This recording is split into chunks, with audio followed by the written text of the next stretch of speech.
잘들 지내셨죠? 우리가 제주도에 와서 두 번째 맞는 가을입니다. 작년에 11월 27일 날 왔을 때는 늦가을이었는데 그때 제가 반팔을 입고 있다 돌아다녔어요. 아마 육지에서 맞는 가을과 또 제주도에서 맞는 가을은 여러 가지로 좀 차이가 있는 것 같습니다. 잘 적응하셨으면 좋겠습니다. 제가 좀 가을을 타거든요. 가을을 타는데 이번 가을은 좀 안 타는 것 같아요. 왜냐하면 너무 더워서 육지에는 낙엽이 떨어지고 이렇게 굉장히 적막하고 쓸쓸하고 그래서 가을을 제가 좀 타는 편이었는데 여기 와서는 가을을 좀 안 타는 것 같아요. 가을을 극복했습니다. 원래 제 꿈은 사계절이 여름인 나라에서 살고 싶었거든요. 그래서 혹시 몰라요. 제가 죽기 전에 저기 태국이나 방글라데시나 어디 가서 생을 마감할지도 몰라요. 감사합니다. 어릴 적부터 저는 이렇게 더운 것을 굉장히 좀 좋아하고 적응 잘했던 오늘 이 말씀 중심에서 하나님의 일하심을 보려면 이라는 제목으로 하나님 말씀 증거하겠습니다. 이스라엘 백성들이 성전에 올라갈 때마다 부르는 노래가 있었습니다. 여러분 오늘 교회 올 때 노래 부르면서 왔나요? 이스라엘 백성들은 성전에 올라갈 때마다 모든 사람들이 남녀노소 할 것 없이 부르는 노래가 있었습니다. 너무나 많이 불렀기에 이 노래는 거의 암송하고 달달달 외우는 수준이었기 때문에 누구나 남녀노소를 불문하고 불렀던 국민 노래입니다.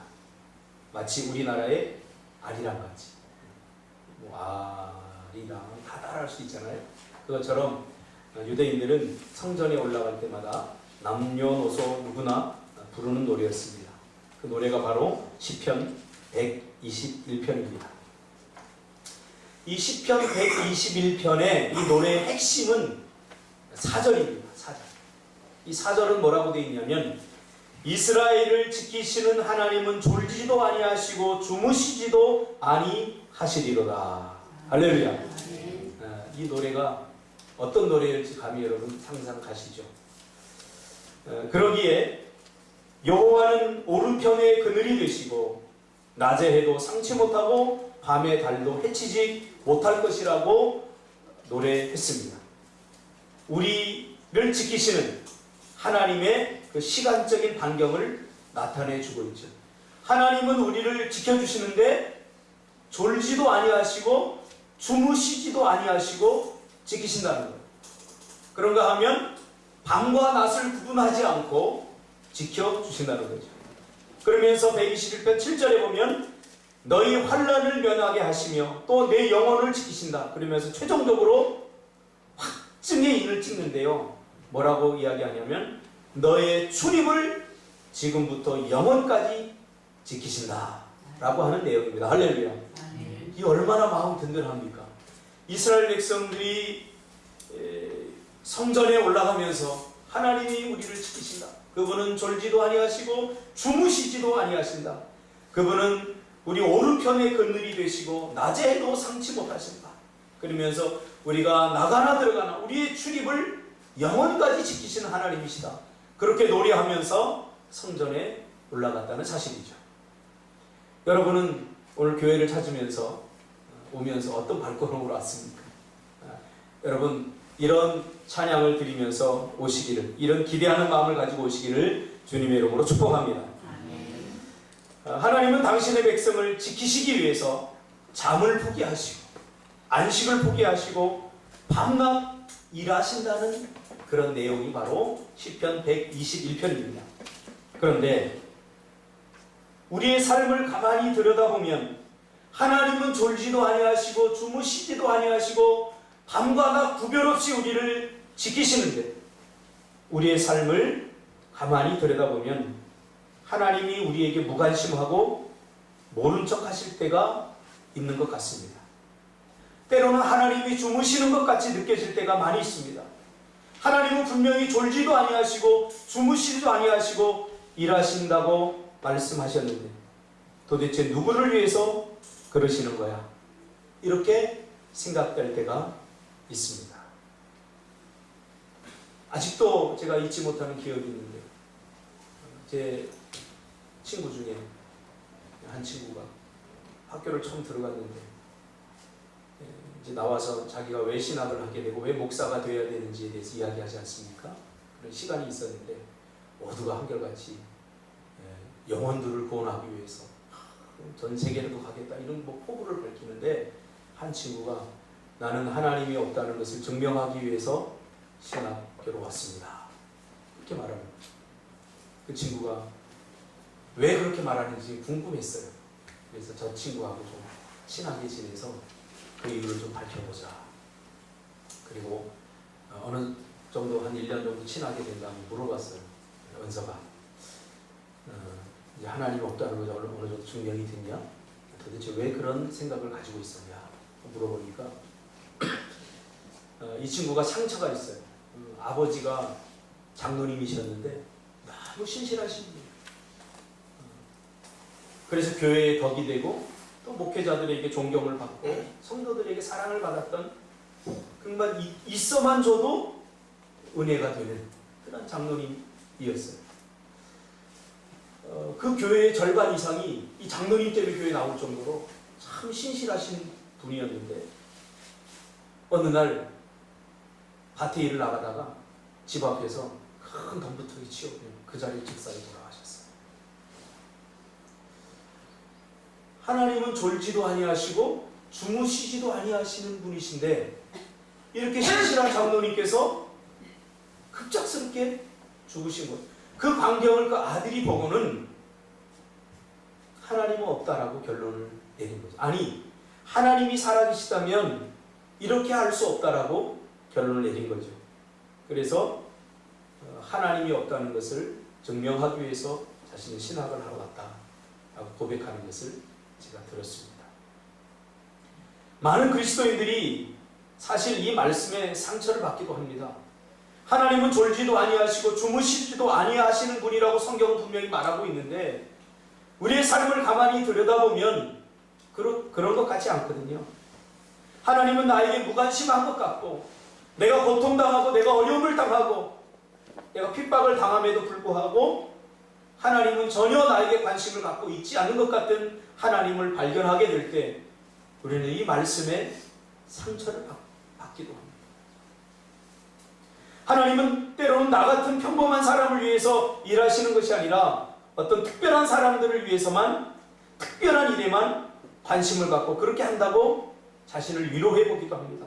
그러면서 나도 하나님의 관심을 받고 나도 하나님께서 특별하게 여기시는 사람이 되려면 큰 일을 해야 되겠구나, 내가 큰 사람이 되어야 되겠구나, 그렇게 생각한 적도 한두 번이 아닙니다. 그래서 많은 사람들이 시편 21편은 현실을 노래하는 노래가 아니라 미래적인 간절한 소망을 가지고 있는 기도다, 노래다, 이렇게 이야기하는 사람들도 있습니다. 간절한 바램은 담고 있지만 사실 바램이 다 현실 속에서 이루어지는 것은 아님을 체험하기 때문이죠. 기도하면 다 들어준다고 하는데 사실 우리가 기도한 대로 다 되어집니까? 그렇지 못한 현실 속에서 우리는 말씀에 상처를 입기도 하고 말씀에 무관심해지기도 한다는 사실입니다. 하나님은 분명히 졸지도 아니하시고 주무시지도 아니하시며 나를 지키신다고 하지만, 현실 속에서 느끼는 하나님은 졸고 계시고 주무시고 계신 것 같은, 나와 같은 사람의 인생에는 도대체 관심이 조금도 없으신 것 같은 하나님을 경험할 때가 종종 있지 않습니까? 오늘도 제가 이렇게 교회 나오려고 TV를 잠깐 이렇게 틀어봤는데 그 인생 다큐 마이웨이라는 게 나오더라고요. 잠깐 비치는데 이광기 씨, 우리 그 아들 잃지 않았습니까? 그렇죠? 그러면서 그가 절규했던 모습들이 눈에 선합니다. 하나님이 졸지도 아니하시고 주무시도 아니고 지키시는데 왜 그 집사님 그 가정에 그런 일이 일어날 수 있을까? 저는 가끔 조시는 하나님, 주무시는 하나님을 경험합니다. 오늘 본문은 저와 같은 경험을 실제로 하고 있는 사람의 이야기입니다. 하나님의 일하심을 볼 수 없어서 답답하고 급기야 두려움에 직면한 사람의 이야기를 오늘 본문은 다루고 있습니다. 배경을 보면 이렇습니다. 강력한 군사력으로 이스라엘을 억누르고 있던 아람은 기회만 되면 이스라엘을 공격함으로 이스라엘을 괴롭혔습니다. 그런데 다행인 것은 아람이 공격할 때마다 이스라엘이 승리를 거두는 거였습니다. 아무리 생각해도 아람 왕이 아무리 생각해도 이해할 수 없었습니다. 군사력도 앞서고 군대도 강력한데 군대라고 볼 수 없는 약한 이스라엘에게 번번이 당하게 됩니다. 아람 왕은 극비리에 참모들과 작전 회의를 하고 아무도 모르게 작전을 짜면 이스라엘이 어떻게 알았는지 한 발 앞서서 매복했다가 공격을 합니다. 그러니 이스라엘을 당할 수가 없고 이길 수가 없었습니다. 처음에는 우연의 일치라고 생각했다고 오늘 본문은 말하고 있습니다. 근데 그것이 한두 번이 아니기에 혹시 첩자가 있는 것은 아닌가 그러면서 11절에 보니까 마음이 불안하여 우리 중에 첩자가 있는 것이 아닌가, 이스라엘 왕과 내통하는 자가 있는 것이 아닌가 그러면서 별별 수단을 다 동원해서 승리하려고 했지만 도대체 이해할 수 없는 일입니다. 작전을 은밀하게 짜서 이렇게 공격하면 되겠구나. 그리고 가면 번번이 이스라엘 군대가 치명적인 약점을 공격해서 매복했다고 공격을 해서 번번이 실패하게 됩니다. 왜 그럴까요? 오늘 성경 전반적으로 읽어보니까 하나님께서 엘리사에게 미리 알려줬던 것입니다. 은밀하게 아람 왕이 참모들과 작전을 짜면 약점이 있습니다. 그러면 그곳에 가서 지키고 서 있다가 매복을 하니까 아람 군대가 당할 수가 없던 거죠. 그래서 핵심은 뭡니까? 엘리사에게 하나님께서 미리 알려주었기 때문입니다. 오늘 9절에 보니까 하나님의 사람이 이스라엘의 사람에게 기별하여 라고 되어 있습니다. 여기서 말하는 이스라엘 하나님의 사람은 엘리사고 이스라엘 사람은 바로 이스라엘 왕인 것이죠. 사실은 기도의 사람, 순종의 사람이었던 엘리사에게 하나님께서 미리 말씀해 주어서 대비했던 것이죠. 엘리사는 이렇게 분명하게 하나님의 일하심을 보는 사람이었습니다. 하나님께서 이 사건에 대해서 이런 일들에 대해서 하나님께서 어떻게 하실 것인가 하나님의 일하심을 분명하게 보는 사람이 바로 엘리사였습니다. 그러기에 엘리사에게는 어떤 여유가 있습니다. 또 당당함이 있습니다. 어떤 일에도 놀라거나 당황하지 않습니다. 왜요? 하나님의 일하심을 그는 보기 때문이죠. 엘리사는 졸지도 아니하시고 주무시지도 아니하시며 이스라엘을 위해서 일하시는 하나님을 두 눈으로 매일 경험하고 생생하게 보고 있는 거죠. 여러분은 어떤가요? 하나님의 일하심을 지금 보고 계신가요? 그러자 12절에 아람 왕의 신복 중에 하나가 엘리사의 실체를 풍부하게 됩니다. 오직 이스라엘의 선지자 엘리사가 왕이 침실에서 하신 말씀을 이스라엘 왕에게 고합니다. 그러니 우리가 절대로 이스라엘을 이길 수 없습니다. 엘리사가 있는 한 우리는 이스라엘을 절대로 이길 수 없습니다. 엘리사는 하나님의 음성을 듣고 또 하나님의 말씀을 듣고 이스라엘 왕에게 이야기해주는 사람입니다. 그렇게 이야기를 하죠. 그러자 아람 왕이 당장 엘리사를 잡으라고 명령을 합니다. 그래서 정보 요원들을 풀어서 엘리사의 행방을 추적한 결과 엘리사가 도단성에 있다는 정보를 얻게 됩니다. 오늘 본문은 바로 그 장면입니다. 그러자 아람 왕이 긴급하게 최대한 신속하게 아람 군대 중에 가장 강력하고 잘 훈련된 말과 병거로 무장된 특수 기동대를 보내서 도단성을 밤새도록 겹겹이 포위해버립니다. 누구를 잡기 위해서요? 엘리사 한 사람을 잡기 위해서. 15절에 보니까 엘리사의 사환이 일찍 일어나서 그 광경을 눈으로 보게 되죠. 그래서 15절에 보니까 눈 뜨고 일어나니까, 어젯밤만 해도 편안하게 잠을 잘 잤는데 눈 뜨고 일어나 성벽에 올라가서 보니까 아람 군대가 그 전차 그리고 수많은 군사들이 도단성을 겹겹이 둘러쌌습니다. 도단성은 큰 성이 아닙니다. 겹겹이 둘러쌌습니다. 그걸 보고는 이 엘리사의 종이 충격을 받죠. 15절에 뭐라고 그럽니까? 이거는 도탄에 빠진 말입니다. 절망의 말입니다. 내 주여 어찌하오리까? 우리가 죽게 되었다 라고 말합니다. 우리가 죽게 되었다는 거죠. 내 주여 어찌하오리까? 이 말을 풀어서 말하면 우리가 죽게 됐습니다. 굉장히 놀라고 당황해서 충격에 빠진 거죠. 어떻게 이럴 수가 있지? 이들이 어떻게 알고 이것을 포위했지? 아람의 기동력과 정보력에 그만 당황하고 놀라 두려움에 사로잡히게 된 거죠. 왜 그래요? 하나님의 일하심을 보지 못했던 아람 왕과 비슷한 상황에 직면한 거죠. 아람 왕도 왜 놀랐습니까? 하나님의 일하심을 보지 못했기 때문에, 하나님의 일하심을 보지 못했기 때문에 하나님께서 졸지도 아니하시고 쉬지도 아니하시고 일하시는 하나님이라는 사실을 몰랐기 때문에 하나님께서 그 정보를 캐서 이스라엘에게 주는 것을 몰랐죠. 오늘 엘리사의 종도 마찬가지입니다. 하나님의 일하심을 보지 못했기 때문에 그는 지금 자기 눈앞에 펼쳐지고 있는 이 사건에 대해서 당황하고 놀라게 되는 것입니다. 심지어 충격을 받게 되는 것이죠. 우리도 마찬가지입니다. 하나님의 일하심을 보지 못하면 우리의 삶 가운데 일어나는 일들에 대해서 우리가 당황하게 되고 놀라게 됩니다. 그래서 때로는 그것이 불평이 되기도 하고 불만이 되기도 하고 신세한탄이 되기도 합니다. 왜 나에게 이런 일이? 오늘 엘리사의 종이 그렇지 않겠습니까? 내가 주의 종을 따라서 이렇게 여기까지 왔는데 이제 죽게 되었다. 똑같은 사건을 지금 눈앞에서 바라보고 똑같은 광경을 바라보고 있는데 엘리사의 종은 그것을 어떻게 해석하고 있습니까? 죽을 일로 해석하고 있는 거죠. 하나님의 일하심을 죽을 일로 생각하게 되는 거죠. 여러분 그렇습니다.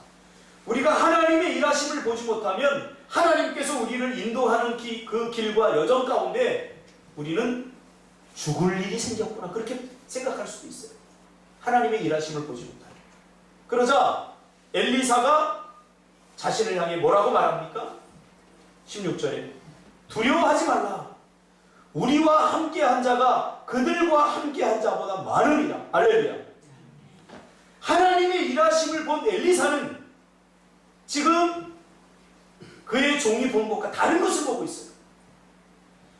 엘리사의 종은 현실만 봅니다. 눈앞에 펼쳐진 광경만 보지만 엘리사는 영의 눈을 들어서 하나님의 일하심을 본 거죠. 그러니까 어때요? 두려워하지 마라. 우리와 함께한 자가 그들과 함께한 자보다 많으리라. 도대체 알 수 없는 말을 합니다. 자기 눈에는 기세등등한 헤아릴 수 없는 수많은 아람 군대와 전차밖에 보이지 않는데 우리 군사가 더 많다는 말이 도대체 이해가 되지 않습니다. 마치 헛소리처럼 들립니다. 하나님의 일하심을 보는 자와 보지 못하는 자의 차이입니다. 우리가 하나님의 일하심을 보는 눈이 열리지 않으면 현실 속에서 일어나는 일에 대한 성경적 판단이 마치 헛소리처럼 비현실적으로 들릴 수 있다는 사실입니다. 그래서 에베소서 1장 17절과 19절에 보면 사도 바울은 에베소 교회에 편지를 합니다. 당시 에베소 교회가 매우 혼란했거든요. 왜냐하면 이 혼란의 핵심에는 하나님의 일하심을 보지 못하는 성도들 때문입니다. 하나님께서 에베소 교회를 지금 계획하시고 그 방향으로 이끌어 가시는 그 여정 속에서 일어나는 많은 일들에 대해서 에베소 성도들은 당황하게 된 거죠. 왜? 현실만 보니까. 하나님의 일하심의 흔적을 보지 못하니까. 그래서 사도 바울은 이 에베소 교회에 편지를 합니다. 17절부터 19절까지 읽어드릴게요.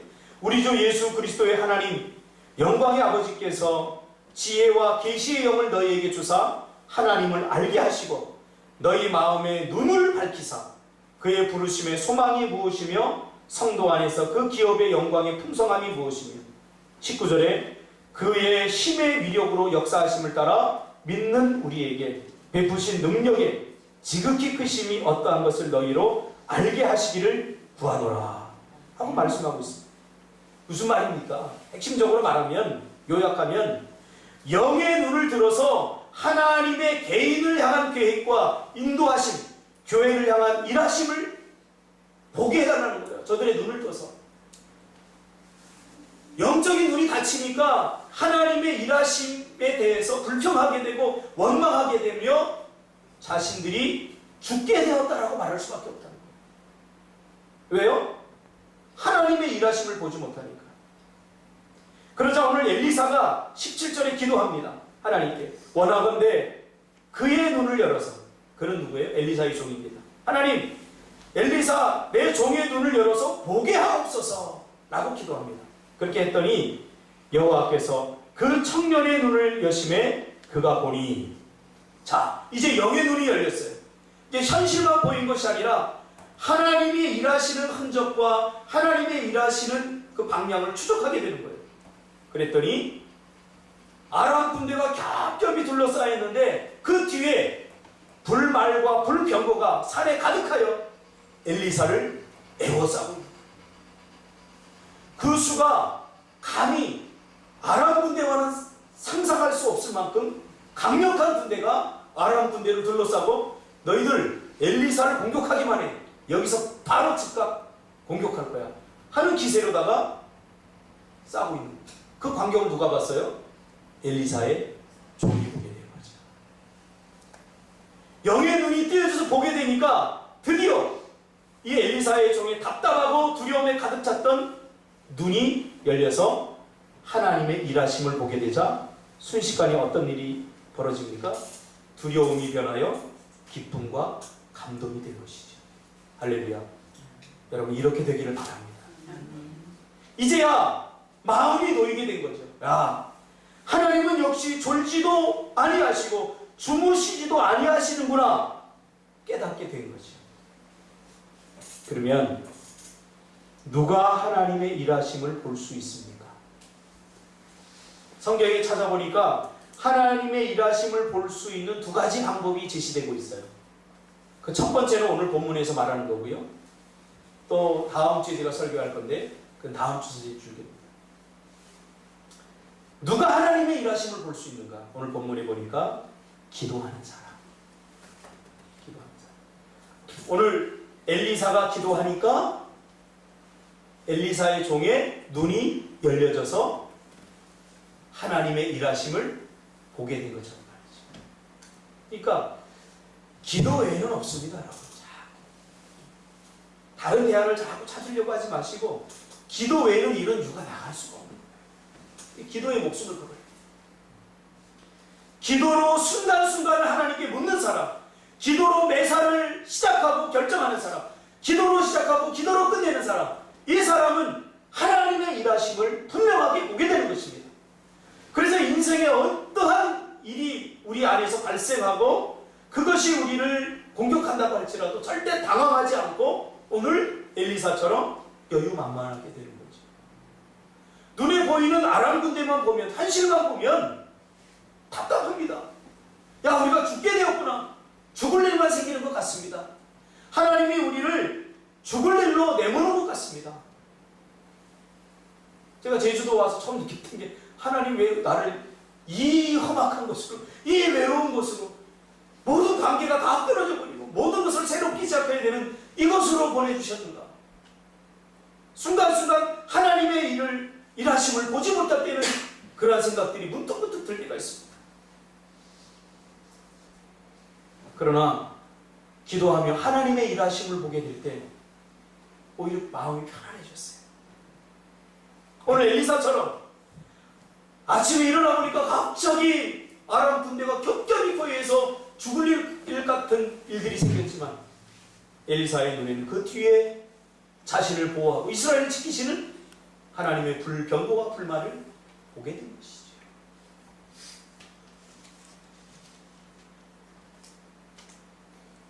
이런 사람만이 엘리사의 영성을 갖게 되는 것입니다. 인생의 어떤 일 앞에서도 당황하지 않고 하나님의 일하심을 보기 때문이죠. 이번 노회에 제가 갔다 왔는데 우리 노 회장님 항상 제가 존경하고 또 사랑하고 또 저를 굉장히 많이 아껴주시는 분. 지난 이야기를 이렇게 들려주더라고요. 이 파주에 있는 은설교회인데 이 목사님 정말로 기도의 사람입니다. 기도를 열심히 하십니다.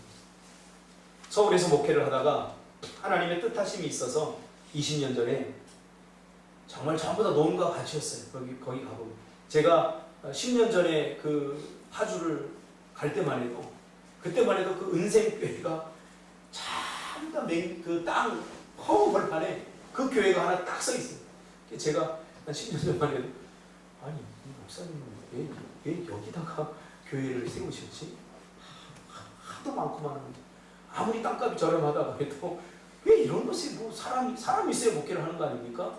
사람이 전혀 없는데 거기다가 교회를 딱 세운 걸 보고서 야, 참 교회 아깝다. 저 교회가 도시 한복판에 있으면 참 엄청날 걸. 그런 생각을 하면서 제가 그 교회에 첫 발을 디뎠던 첫인상입니다.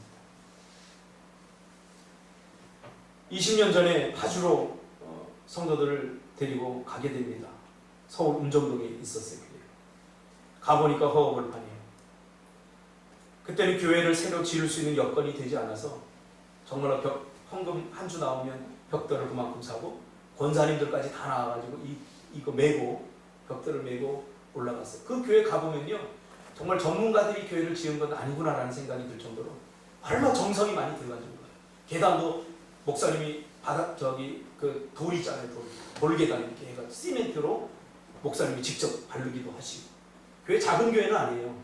한 1000명 좀 안 되게 한 400명에서 한 1000명 안 되게 수용할 수 있는 교회인데 그 교회를 그런 식으로 주셨어요. 이번째 헌금 나오면 그거 가지고 컨테이너로 권사님들이 밤새들 거기서 기도하고 그렇게 교회를 정말 돈 있으면 한 1년 만에 지을 수 있는 걸 몇 년 만에 겨우겨우 지었어요.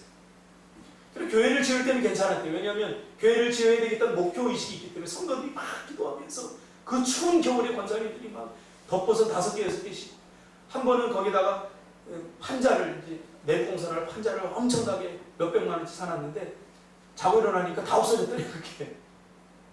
네.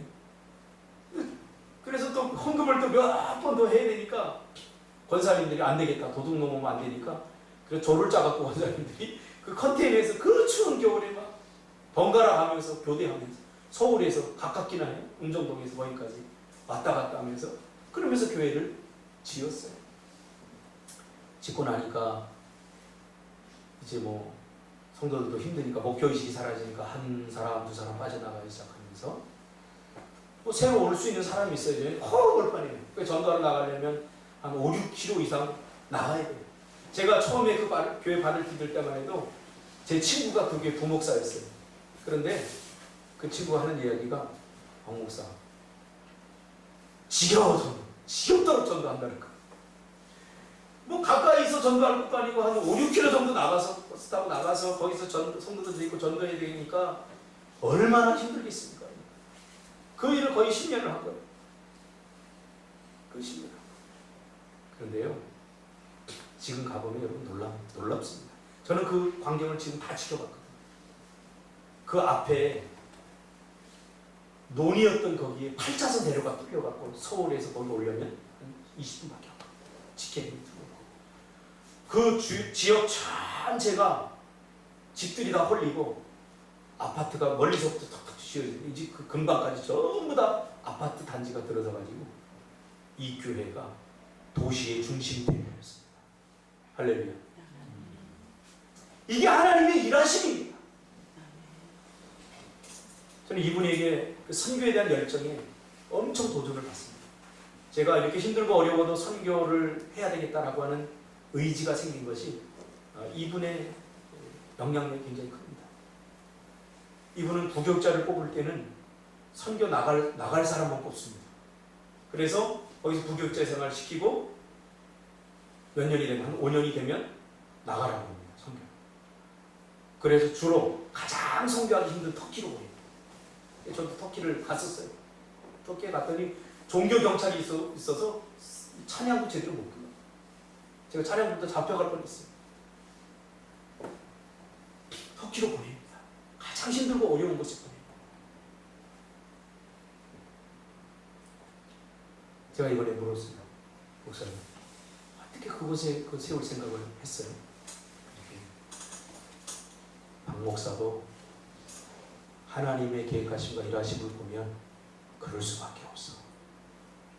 굉장히 도전을 받았어요. 이 차이구나. 하나님의 일하심을 보는 사람은 광야로 갈 수 있구나. 광야에서 황무지에서 장미꽃이 피는 것을 기대할 수 있구나. 이번에 GMS 이사장이 되십니다. 그분이 됐으면 좋겠어요. 선교에 미쳐있어요. 선교밖에 몰라요. 우리 같은 이 작은 교회도 해야 된다. 꿈이 있는 교회, 다음 교회 얼마나 작습니까? 작은 교회들인데 선교사 파송하라고. 선교만이 살깁니다. 그렇게 말씀하십니다. 저희 교회도 너무 힘들고 고통스러울 때 어떻게 우리 교회가 다시 일어섰습니까? 선교 때문에 일어섰어요. 영혼에 대한, 생명에 대한 애쓰. 이 젊은이들 하나님께 쓰시기 위해서 하나님께 부르셨어요.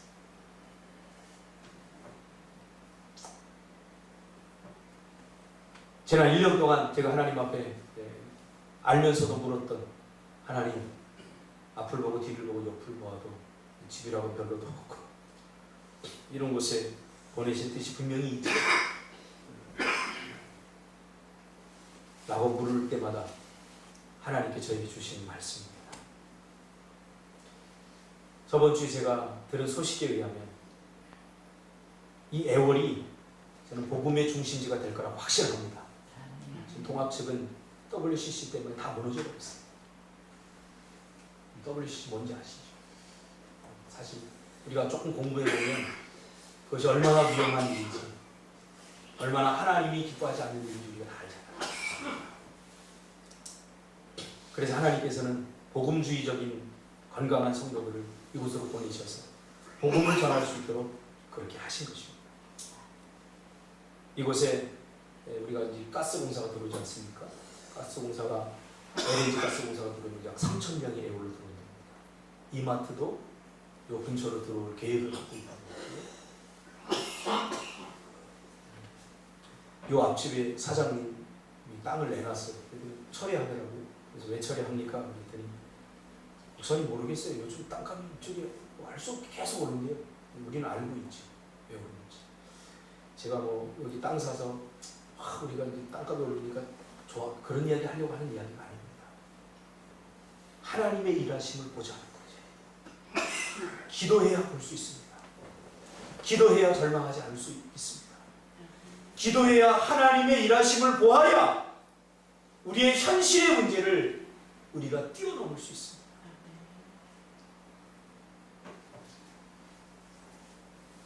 하나님의 일하심을 눈을 떠서 보라는 것입니다. 그렇지 않으면 답답하고 외롭고 힘듭니다. 요셉이 그토록 힘든 애굽살이를 버텼던 버팀목이 뭔지 아십니까? 제가 이번 설교를 준비하면서 자세히 요셉의 스토리를 다시 한번 묵상해 보니까 요셉이 그 힘든 종살이를 이겨내고 억울하고 힘든 상황을 감옥에 갇히면서도 형제 자매들에게 버림을 받으면서도 이겨낸 그 버팀목은 하나님의 일하심을 보았기 때문입니다. 할렐루야. 어떻게 알 수 있어요? 창세기 45장 5절에 보면 나와요. 형제들은 그저 눈에 보이는 현실 때문에 혹시 애굽의 총리가 된 이 동생이 자신을 어렵게 만들어서 복수를 하지 않을까, 그러면서 전전긍긍하고 있는데 요셉이 뭐라고 형들에게 말합니까? 당신들이 나를 이곳에 팔았다고 해서 근심하지 마소서, 한탄하지 마소서. 하나님이 생명을 구원하시려고 나를 당신들보다 먼저 보내셨나이다. 할렐루야. 분명하지 않습니까? 하나님의 일하심을 요셉은 분명히 보았던 것입니다. 매일매일 매순간 매순간 하나님의 움직이심, 졸지도 아니하시고 주무시지도 아니하시는, 비록 억울한 일을 당해서 감옥에 갇히고 자신의 친형제들에게 버림을 받고 팔림을 받는 그 순간에도 복수심에 불타지 않고 그가 그 상황을 잘 해석하고 판단해서 견디고 버틸 수 있었던 것은 하나님의 일하심을 보았기 때문입니다. 여러분, 하나님의 일하심을 보시기를 바랍니다. 그렇습니까? 그런가 하면 아브라함도 마찬가지입니다. 히브리서 11장에 보면 아브라함이 어떻게 이삭을 말도 안 되는 제물로 바치라고 하는 하나님의 요구에 바칠 수 있었는가? 이것은 단순히 아들 이삭을 바치는 그 행위는 신앙적인 문제보다도 그때 당시에 몰렉이라고 하는 신을 섬기던 사람들이 장자를, 자기의 장자 아들을 바치는 습관이 있었거든요. 그러니까 어찌 보면 그것을 따라하는 것이나 마찬가지예요. 하나님은 그런 싸구려 신이 아니잖아요. 적어도 아브라함이 알고 있는 신은 몰렉과는 다른 인격적인 하나님이신데, 그런데 하나님께서 몰렉신, 싸구려 신 같은 이 몰렉신과 같은 행위를 하는 거예요. 내 장자 그 이삭을 바쳐라, 그렇게 이야기를 하는 거예요. 그런데 아브라함이 이삭을 바치게 되죠. 왜 바칠 수 있었습니까? 히브리서 11장 19절에 보면 나옵니다. 이런 개인적 신앙의 큰 위기가 될 수도 있는 일에 아브라함은 하나님께서 다시 살리실 줄을 알았기 때문에 바쳤다라고 이야기합니다. 제 말이 아니에요. 성경 말이에요. 그가 하나님이 능히, 히브리서 11장 19절에 그가 하나님이 능히 이삭을 죽은 자 가운데서 다시 살리실 줄로 생각한다. 생각하지라. 생각으로 본 거죠. 아, 하나님은 이삭을 내가 바쳐서 이삭이 죽는다고 해도 하나님이 다시 살릴 거야. 하나님의 일하심을 아브라함은 분명하게 본 거죠. 비유컨대 그를 죽은 자 가운데서 도로 받은 것이니라. 여러분, 답답하십니까? 보시기를 바랍니다. 보이지 않으면 답답합니다.